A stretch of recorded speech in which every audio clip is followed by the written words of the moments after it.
सभापती महोदय, याच्यामध्ये घटनात्मक पेच आहे.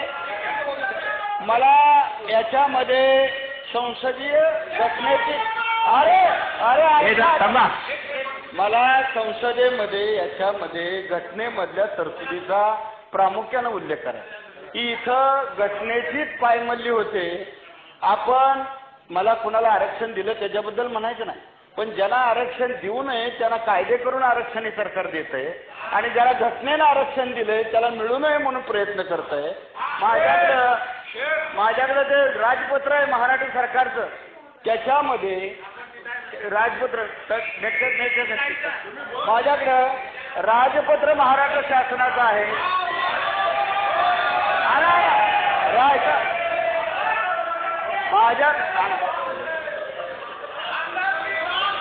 माझ्याकडं ऐका, ऐका हो सर, जरा त्याला बोलून द्यावं.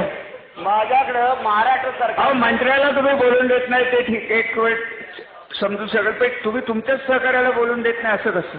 माझ्याकडं महाराष्ट्र सरकारचं राजपत्र आहे आणि सभापती महोदय अमर सिंह जागेवर या. ऐका, अमर सिंह याच्यामध्ये 36 नंबरला ओराण आणि धनगर, हे महाराष्ट्र धनगर आहे, धनगड नाही, ओराण आणि धनगर घटनेमध्ये ज्यांना आरक्षण दिलंय त्याच्याबद्दल कुठलंही ऑब्जेक्शन घ्यायचं नाही हा संकेत आहे. घटना पाळायची असेल तर. आणि अनुसूचित एससीची यादी आहे, एसटीची यादी आहे, ज्याला ज्याला ज्याला ज्याला घटनेनं आरक्षण दिलं त्याला त्याला धनगर सोडून सगळ्या जातीला घटनेमध्ये जी लिस्ट आहे त्यात मिळाली. आता याच्यामध्ये महाराष्ट्र सरकार परवा 2-3 महिन्यापूर्वी मराठी भाषा कोश याला बिहारचे मुख्यमंत्री नितीश कुमार यांनी एक पत्र लिहिलं आणि त्यांनी सांगितलं की धनगड आणि धनगर अनुसूचित जमातीच्या यादीमध्ये आहे, त्याचा मला स्पष्टीकरण द्या. या 2 शब्दाचा अर्थ काय? मराठी भाषा कोश बिहार सरकार त्यांनी नितीश कुमारांना उत्तर दिलं की धनगड आणि धनगर एकाच अर्थाचे दोन्ही शब्द आहेत इंग्लिशमध्ये. ऐका, आणि नितीश कुमार मुख्यमंत्री बिहार 3 महिन्यापूर्वी घडलेली घटना आहे.